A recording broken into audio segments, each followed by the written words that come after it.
Quisiera que continuando la temática de estudios que queremos tener durante este tiempo, a mí me vino a la mente un tema tan importante. Hablábamos de lo que es un siervo y decíamos que muchas veces el tema del buen siervo no necesariamente es alguien que tiene cartones, llenos de cartones, porque ha estudiado mucho. Creo que el buen siervo aplica lo que ha aprendido, eso es importante. Pero esta mañana yo quiero hablar acerca de, la primera vez hablamos de la imagen de un siervo. Y la semana anterior teníamos aquí a un siervo que está obedeciendo al Señor en los diferentes lugares de aquí de Cotacachi, invitando también a ser parte del servicio al Señor. Pero esta semana vamos a hablar acerca de el siervo como un dador. Por eso, cuando usted piensa en esto, en el siervo como un dador, ¿qué es lo primero que se le viene a la mente? ¿Qué será? Hay muchos conceptos preconcebidos acerca de esto. Y la verdad es que la filosofía muchas veces hace un eco muy fuerte. Por ejemplo, no sé si usted ha escuchado esta frase. Alguna vez alguien dijo: sé sabio, conócete a ti mismo. Porque en el tema de dar se habla de mirarnos a nosotros. Eso es una teoría. Alguien también dijo: sé fuerte, disciplínate a ti mismo.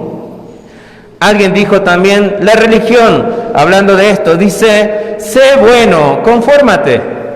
¿Sí? Así que como que vamos viendo que esto de el siervo como un dador está mirando hacia adentro, pero vamos a ver si esto realmente es así. Son palabras que nosotros hemos escuchado a menudo y creemos que de pronto sí son tan importantes. El problema de la filosofía o el problema de los filósofos es que son personas que hablan acerca de algo que no entienden y nos hacen pensar que no entendemos también. Y si es que no entendemos es por nuestra culpa. Por eso alguien también, un grupo de estos, el epicurismo dice: sé sensual, disfruta de la vida. También la psicología dice, la educación dice: sé ingenioso, expande tu mente. La psicología dice: ten confianza, haz valer tus derechos.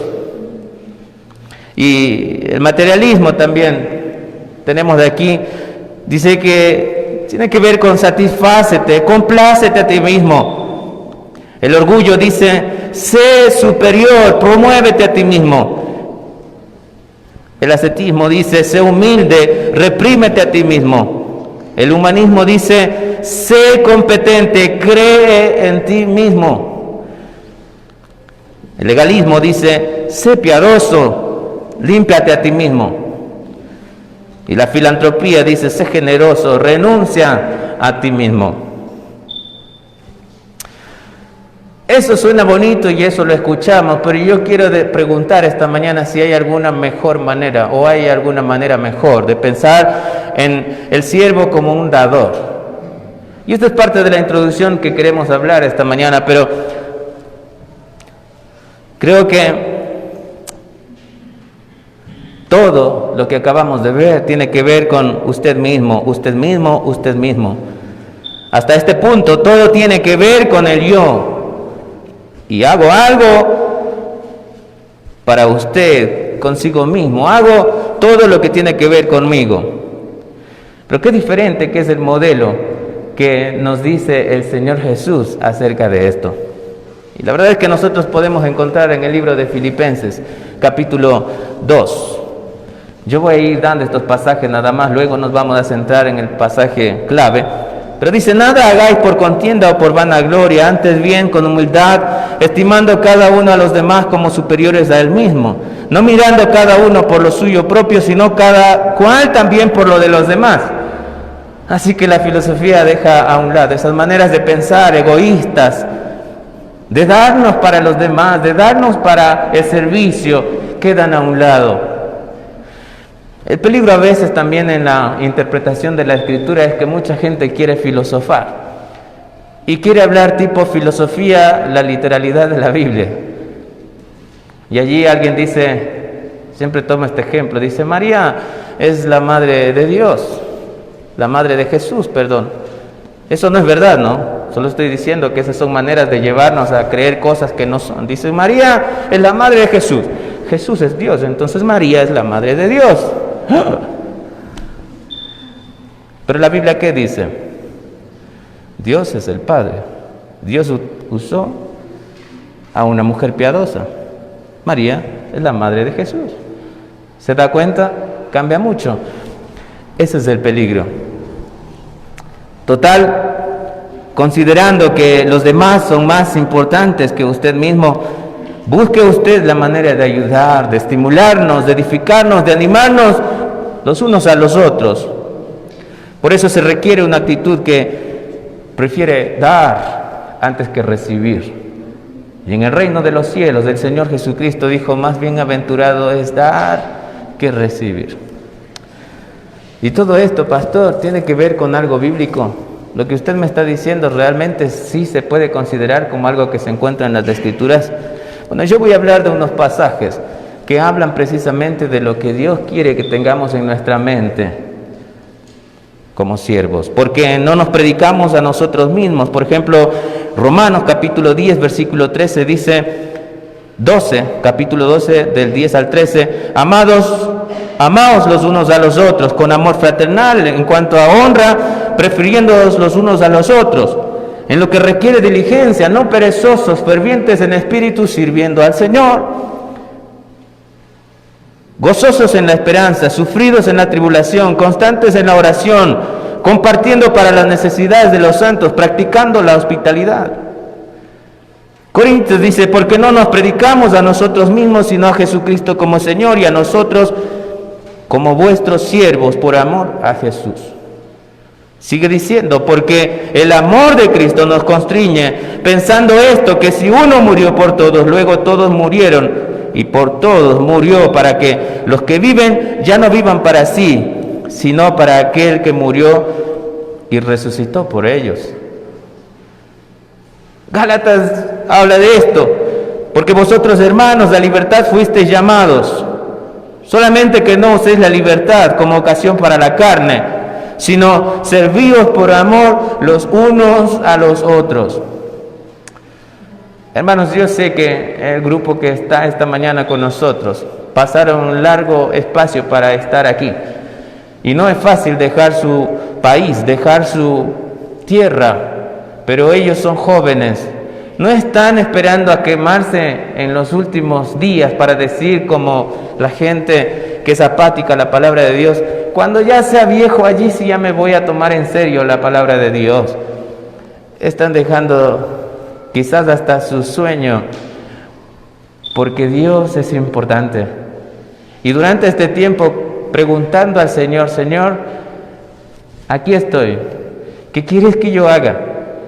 Así que amén, porque hay todavía corazones sensibles, jóvenes que tienen un corazón sensible, transformados por la palabra de Dios. Pero también hay jóvenes con un corazón duro que promueven el yoísmo, son egoístas, se miran a sí mismos, todos los sueños, y es más, involucran a Dios. Diosito tiene que ayudarme a conseguir lo que quiero.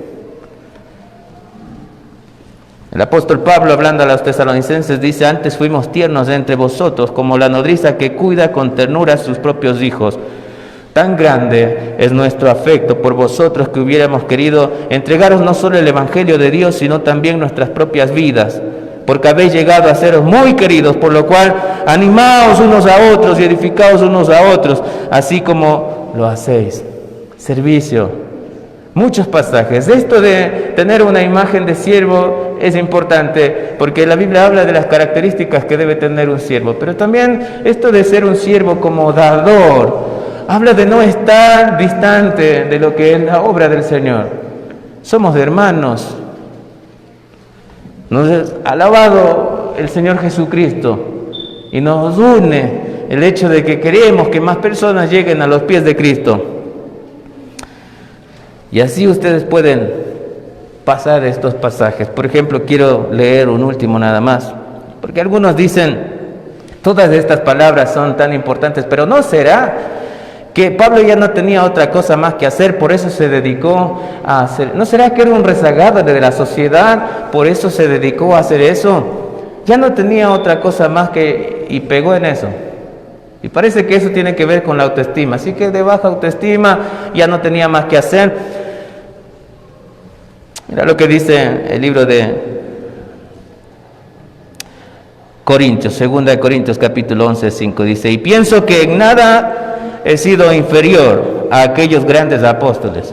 Dice: me he hecho un necio al gloriarme. Vosotros me obligasteis a ellos, pues yo debía ser alabado por vosotros, porque en nada he sido menos que aquellos grandes apóstoles, aunque nada soy. Qué criterio más bonito, ¿no?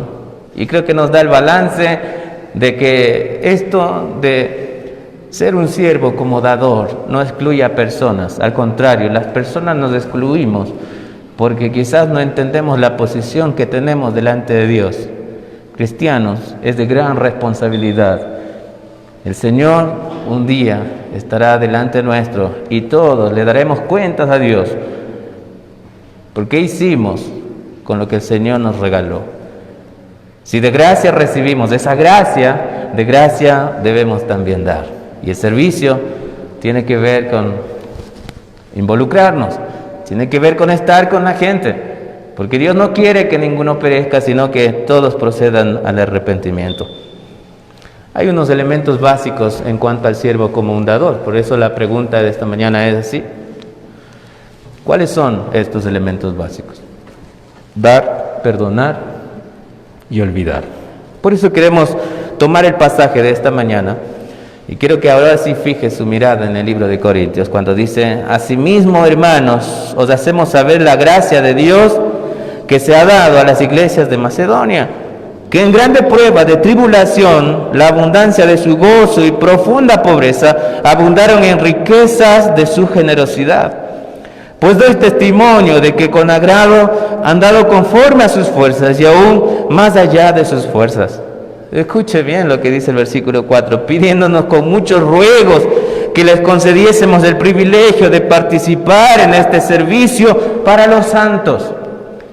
Y dice: y no como lo esperábamos, sino que asimismo se dieron primeramente al Señor y luego a nosotros por la voluntad de Dios. Dar, perdonar y olvidar. A veces mucha gente tiene muchas excusas para darse y quizás pone a personas que le fallaron en la vida como cristiano y tendrá toda la razón humana, pero eso no es excusa.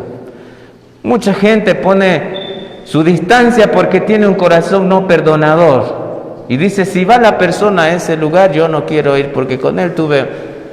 Es un problema. Y no es que Dios quiere que vivamos así. Creo que el dar, el perdonar y el olvidar hace referencia a lo que el Señor quiere, que en esa imagen de siervo podamos tener esa transparencia, ese amor, ese gozo, y no esperando que la otra persona reaccione. Yo debo tomar la iniciativa, yo quiero estar en paz, yo busco. Por eso hay mucha gente que es servida y no sirve. Se sirve, no sirve. ¿Y qué daño hace eso a lo que el Señor dice en cuanto a darse como siervo? En este capítulo, Pablo, el escritor, está haciendo una colecta de dinero para los hermanos necesitados de la congregación de Jerusalén. Y mientras él viajaba a Europa, específicamente por la región de la antigua Macedonia, anuncia la necesidad de los hermanos de Jerusalén. Quiero que presten atención a esta imagen. Jerusalén era la iglesia enviadora, Jerusalén era el centro, Jerusalén era la iglesia madre de la iglesia de Macedonia. Macedonia era una iglesia pequeña. Macedonia no era una iglesia que tenía, pero Jerusalén estaba pasando por unos momentos difíciles. Y es interesante cómo este lugar, que no tenía posibilidades, no sé si tenían el templo que nosotros tenemos, diapositivas, PowerPoint, equipo. ¿Sabe qué? Piense en un lugar que usted dice: en este lugar hay pobreza, no hay gente, no hay dinero, no hay... Bueno, este lugar, que usted piensa, ¿sí? Hágase la idea que era más o menos como la India, ¿sí? Usted puede tener una imagen. Y allí había una iglesia que, cuando hablo de iglesia no estoy hablando del edificio, que tenían un corazón, entendían perfectamente lo que era la imagen de un siervo y sabían perfectamente qué era un siervo como dador. Por eso, mientras él viajaba a Europa, él pudo estar en esta región antigua de Macedonia, anunció la necesidad de los hermanos de Jerusalén, y el hecho es que Macedonia, como decía, ya era una región que no podía ser fuerte económicamente. Y era tan interesante que la Escritura dice que ellos rogaban a Dios porque se les concediese el privilegio de dar para esa necesidad. Cristianos de mucho tiempo que esperan que se les ruegue en vez de rogar. Qué fuerte es eso, ¿no? Cristianos de mucho tiempo que ellos esperan ser servidos y no servir. Cristianos de mucho tiempo que ellos esperan que se dé a ellos antes de ellos darse. Muchos condicionan la manera de servir al Señor. Pero el Señor aclara muy bien estos conceptos. Y hay 4 cosas que yo quiero que veamos esta mañana a la luz de este pasaje. La primera tiene que ver con cómo ellos dieron. Lo hicieron de manera anónima. La segunda tiene que ver con lo hicieron generosamente. Y la tercera tiene que ver con lo hicieron voluntariamente. Pero la cuarto aspecto que nosotros vemos aquí es que ellos lo hicieron personalmente. No estuvieron esperando de nadie. No dijeron, ¿cuánto vas a dar tú para yo también dar? Ellos sabían cuál era la imagen de un siervo. Ellos sabían que era un siervo como dador. Por eso, en el primer aspecto, hablando de la imagen, hablando de un siervo como dador, dice que ellos dieron de manera anónima. Y mira aquí, específicamente no se menciona ni una iglesia. Es una iglesia en Macedonia.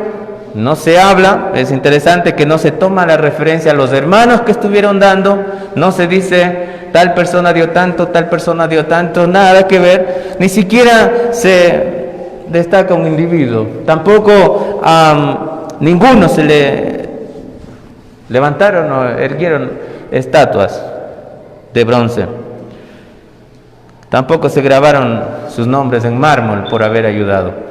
Por eso lo hicieron de manera anónima, ¿sí?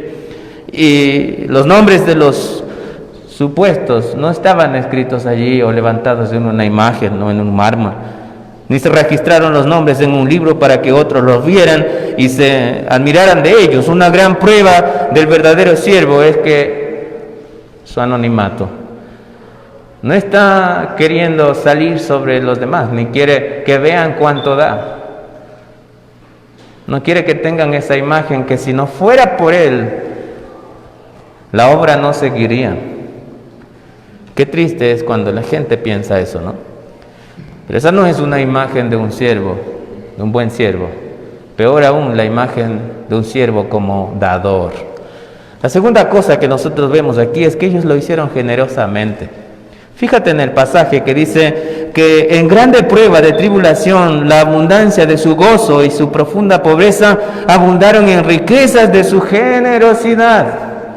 ¿Por qué cuesta ser generosos? Y el tema es que andamos por vista, no por fe. Y la Biblia habla de esto. Muchas veces somos tan calculadores en todo que no pensamos en que todo lo que hacemos tiene que ver con el dador de la vida. Y nos cuesta ser generosos, nos cuesta tocar, peor nos cuesta tocarnos el bolsillo. ¿Por qué? Es triste, ¿verdad?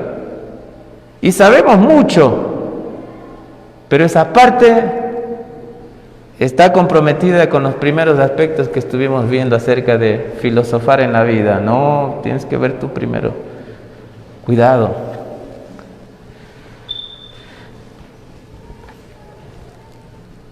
Qué grande prueba de tribulación. En grande prueba de tribulación, la abundancia de su gozo y su profunda pobreza abundaron en riquezas de su generosidad. ¿Quiere que le dé una prueba de ello? Nuestra iglesia el año anterior vivió generosidad. Y amén, porque usted es parte de esa generosidad en medio de una pandemia. Eso no tiene que cambiar, no se relaje. Eso no tiene que cambiar nunca. Al contrario, abundar en esa generosidad. Y amén por cada uno que es parte. Amén porque entiende la imagen de siervo como dador también. Podemos quejarnos toda la vida, pero mirar a Dios es día a día. Cuando ellos dieron, abundaron en el proceso intencionalmente y con un sacrificio dieron más allá de sus fuerzas. Por eso cuando hablamos de esto, hablamos de que la ofrenda de ellos hizo que brotara una generosidad con sacrificio. No habían tacaños entre ellos. Y es importante que podamos entender esto. Por eso, nuestro tiempo, nuestra energía, nuestro cuidado, nuestra compasión, en ocasiones tiene que ver con nuestro cuidado y aún nuestras pertenencias. Eso es generosidad. A veces nos enfocamos en una sola área. ¿Sabe qué? Es vergonzoso que cuando la gente sirve al Señor dice: yo ya estoy sirviendo al Señor, por lo tanto yo no tengo que dar nada, porque ahí tienen que dar otros, porque yo ya estoy dándole mi vida al Señor. ¿Qué más quiere el Señor? Tú tienes que orar, tú tienes que dar y tú tienes que ir. No tienes que tener esa imagen distorsionada. Todos damos. Cuando estoy conversando con los hermanos, hemos hecho estas reuniones y ellos lo saben, el equipo que sirve. Si nosotros no somos el ejemplo en eso, no esperen del resto nada. No sé cuántos lo tomarán y lo harán, pero este es el principio. Nosotros debemos darnos primero al Señor, generosamente. Viene a mi mente quizás este hombre que ustedes habrán escuchado en la Biblia. ¿Estamos allí? Abra su Biblia en el libro de Timoteo, 2 Timoteo, y va a ver un hombre muy generoso. Se llamaba Onésimo. Así que si usted quiere tener un hijo y le quiere poner Onésimo, allí tiene un nombre bíblico. ¡Hey, Onésimo, ven! ¿Sí o no? Mira esta generosidad de este hombre generoso, porque estoy hablando de que nuestro tiempo, nuestra energía, nuestro cuidado, nuestra compasión, en ocasiones aún nuestras pertenencias. Decía que viene a la mente el nombre de este hombre, Onésimo. Este hombre fue una vez modelo de generosidad, a tal punto que Pablo, cuando estaba esperando la muerte, recordó la ayuda de este hombre. Mira lo que dice en 2 Timoteo capítulo 1, versículos 16 al 18. Solo son 2 versículos. Aquí nombra Pablo a este hombre. Tenga el Señor misericordia de la casa de Onesíforo, No es Onésimo, ¿no? Perdón, es Onesíforo, ¿sí? Porque muchas veces me confortó y no se avergonzó de mis cadenas, sino que cuando estuvo en Roma me buscó solícitamente y me halló. Concédale al Señor que haya misericordia cerca del Señor en aquel día. Y cuando nos ayudó en Éfeso, tú lo sabes mejor. Hermanos, no podemos ver aquí un hombre que estaba tan preocupado por su pastor, su guía, su discipulador, el apóstol Pablo en problemas.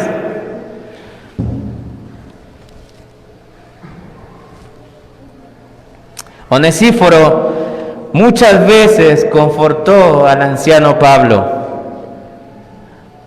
Él estaba preso y lo confortó solícitamente. Lo buscó hasta hallarlo. Por eso, estas palabras que indican gran intensidad, real determinación, el anhelo, el amigo de Pablo fue realmente un siervo generoso. Él no pudo haberse preocupado menos por las muchas dificultades que tenía Pablo. Él no fue indiferente. Él estuvo allí de su lado. Él fue a buscarlo. Yo me imagino preguntando de cárcel en cárcel dónde estoy. Y llegó. Nos hace falta esa parte, ¿no es cierto? ser generosos en esa intención. A veces somos muy cómodos, nos despreocupa tanto el resto de la gente. Todo esto es macro, no involucra solo dinero, es macro. El dinero es algo que, la verdad, es como la cerecita del pastel. Y ese es un gran termómetro de ver el corazón, la espiritualidad, porque no nos damos a nosotros mismos, porque lo hacemos por obediencia. Y cuando eso no está bien, algo está pasando aquí. Por más que digas yo asisto, yo leo, cuando no estás dando, algo está distorsionado, algo en el chip está mal, hay que cambiarse de operadora. Entonces, lo hicieron de una manera anónima, lo hicieron generosamente, pero también lo hicieron voluntariamente. Y mira lo que dice el versículo aquí. Pues doy testimonio de que con agrado han dado conforme a sus fuerzas y aún más allá de sus fuerzas, pidiéndonos con muchos ruegos que se les concediese el privilegio de participar en este servicio a los santos. ¿Cuál es la diferencia de la iglesia allí y de la iglesia hoy en día? Usted saque sus conclusiones. Pero espero que usted no sea de esos que esperan que le rueguen. Más bien sea usted de esos que están allí porque se trata de la obra de Dios. Por eso los macedonios dieron voluntariamente. Es importante esto, ¿no? Dieron voluntariamente. Pues doy testimonio, dice, de que con agrado se han dado conforme a sus fuerzas y aún más allá de sus fuerzas, pidiéndonos con ruegos. Nadie ruega algo si no tiene la voluntad de hacerlo. Por eso, ¿qué hay en nuestro corazón hacia el Señor? Que no sean palabras, Señor, yo te seguiré, yo voy a... Todo. Si dice seguiré, en todo.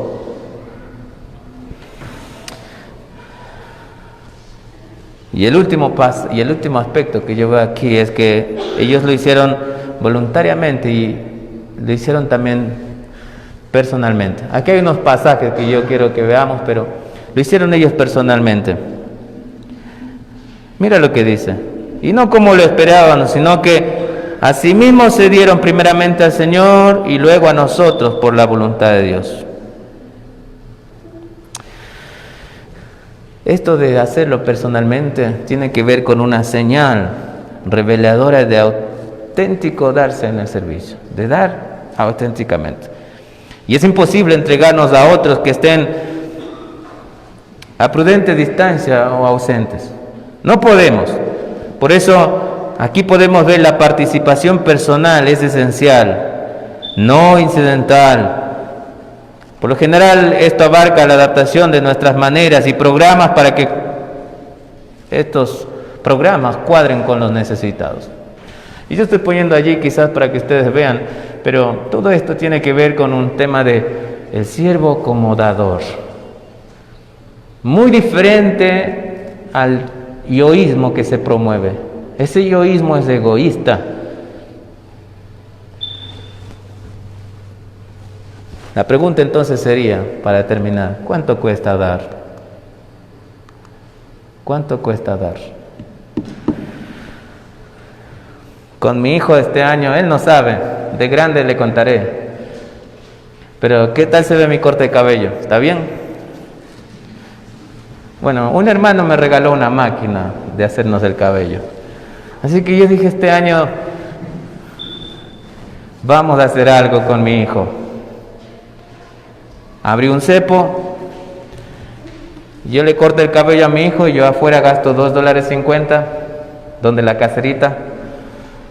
Entonces son 2 cortes de cabello, son $5. Así que la mamá me cortó el cabello, ¿no? Con la máquina. Yo soy descomplicado en ese tema. Y yo le corté a mi hijo y pagué. Y ya tenemos 3 cortes de cabello. Tenemos $7.50. ¿Cuánto cuesta dar? A mí no me interesa es que tengo que hacerme con el peluquero famoso el cabello. Le estoy dando mi cabellera. Puedo quejarme que hay crisis, claro, pero ¿cuánto cuesta dar? Cuando algo está pasando aquí, tú tomas iniciativas que tienen que ver con el tema de dar. ¿Y sabes para qué va a ir eso? Bueno, para la obra de Dios. Mi hija abrió su cepo, cada año ella ahorra, y este año abrió su cepo y hizo una ofrenda a un hermano que estaba pasando una dificultad. Todo es de adentro de nosotros.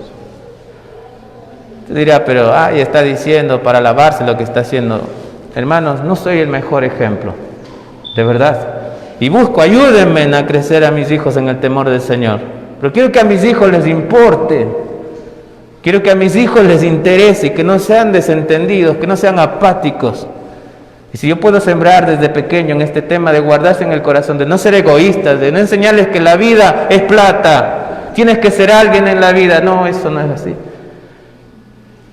Mi papá me enseñaba a guardar para dar al Señor de mis colaciones, porque la gente se queja, yo no trabajo. Bueno, yo un día no me comí el sándwich que tenía que comerme. Así que si no das en lo poco, no darás en lo mucho. ¿Se ha escuchado a esa gente que dice, yo voy a dar cuando tenga? Diosito, ayúdame porque voy a ser un gran empresario. Y ahí sí, Señor. Mentiroso, no te engañes y ni engañes. No te creas eso. El diablo quiere que pienses así. Entonces yo creo que no es difícil dar. ¿Cuánto cuesta dar? ¿Recuerdas la filosofía radical del Señor Jesús cuando dice Él en Lucas? Por eso, si alguno quiere venir en pos de mí, niéguese a sí mismo, tome su cruz cada día y sígueme. Yo creo que necesitamos investigar nuestro propio deseo de poseer, nuestra tendencia a acumular, a aferrarnos a las cosas en vez de invertirlas en la vida de otros. Se cuenta de la historia de una viejita que murió a los 71 años en Florida. Y dice que cuando ella murió, todo el mundo sabía la vida de ella porque era una indigente y pedía que comer por las calles.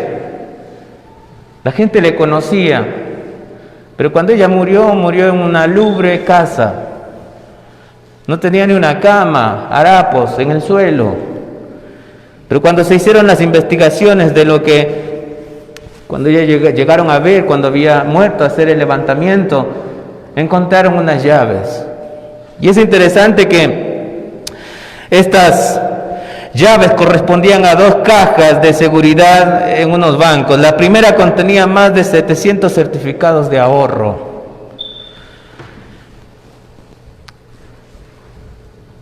Y otros centenares de valores en bonos, seguros financieros. Esa llave tenía allí, para pensar en lo que había allí. Escuchen, 700 certificados de ahorro. Había dinero en efectivo que ella había guardado en un banco, $200,000. Y la segunda caja, no habían certificados de ahorro, solo habían más dinero en efectivo. Mucho, para ser exactos, eran $600,000. No es, créame, no es un tema de me estoy inventando la historia, esto es real, esto sucede, esto pasa. Además del valor neto de 2 cajas, las autoridades descubrieron que ella tenía en su poder más de $1 millón. ¿Y cómo murió? Lo triste es cómo murió. ¿Se da cuenta el corazón de guardar? ¿Se da cuenta el corazón de hacer? ¿Se da cuenta de vivir miserablemente por guardar? Yo no sé si usted está guardando. No, yo esa plata, por eso vivo como vivo. Yo vivo bien, yo vivo como rey, por favor. Sí. Si soy hijo del rey. Estos casos son verdaderamente escalofriantes. La herencia probablemente iría a pasar a manos de una sobrina lejana, decían las autoridades, porque eso era lo único que tenía. Y el sobrino o la sobrina no tenían ninguna idea, ni habían soñado cuánto dinero tendría la tía. ¿Qué podían dar? ¿Qué podían preocuparse? No pensarían que tenían ningún centavo en la cuenta. Sin embargo, ella fue una millonaria que quedó rígidamente muerta, víctima del hambre, en una humilde choza, muy lejos, sola. Un escritor cuenta que estuvo una vez en un funeral de un hombre. Había muerto sin familia ni amigos, solamente tenía un perro, a quien le dejó toda su fortuna. La fortuna era de $76,000. Por eso necesitamos investigar realmente nuestros propios deseos de poseer. El siervo como dador realmente mira con un corazón en el cielo, con los pies en la tierra, pero con un corazón en el cielo. Donde está tu tesoro, allí está tu corazón. Dios nos libre, hermanos. Por eso yo quiero concluir en esta mañana. Al fin y al cabo, ¿vale la pena dar? Creo que está por demás. Vale la pena darse. Vale la pena dar. Porque la Biblia habla que aquí la polilla y el orín corroe, pero las riquezas celestiales no. Allá no pierde de ninguna manera. Dios nos dice que ama al dador alegre. ¿Sí? Yo quiero pensar en esto. Se dice que en una fría mañana, muy temprano, un soldado norteamericano iba de regreso a su cuartel en Londres en la Segunda Guerra Mundial. Y pudo mirar por su carro cuando pasaba a un niño que con su nariz fría estaba en el vidrio de una panadería, un vidrio helado, mirando al Señor que ponía los panes, las donas. Pudo ver en sus ojos hambre, pudo ver en sus ojos necesidad. Giró el carro y se acercó donde este niño. Y lo que hizo es preguntarle, ¿quieres? Evidentemente el niño se puso muy contento, porque quizás estaba allí sin la posibilidad de acceder a comprar algo y con mucha hambre y con mucho frío. Así que invitó a este niño a entrar a la panadería y le compró lo que él quería.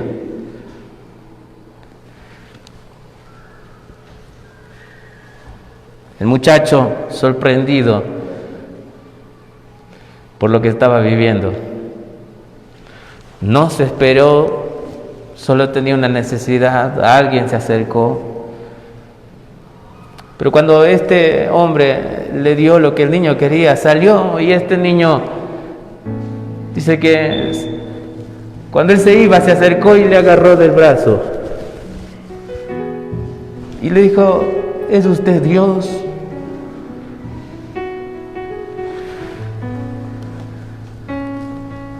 Esa imagen habla mucho de lo que somos. Por eso yo creo esto, que nunca somos, escuchen, nunca somos tan parecidos a Dios como cuando damos. En la Biblia habla que Él fue así. De tal manera amó Dios al mundo que dio a su Hijo. No nos damos porque usted tendrá las razones. Pero qué interesante es esto, hermanos. Lo hicieron de manera anónima, lo hicieron generosamente, lo hicieron voluntariamente y lo hicieron personalmente. Que Dios en su gracia nos permita mirar más allá de este simple mundo que cae a pedazos, pero que el Señor ha guardado un depósito para los suyos y que este no es nuestro mundo. Estamos aquí, pero no somos de aquí. Miremos más allá. Amén.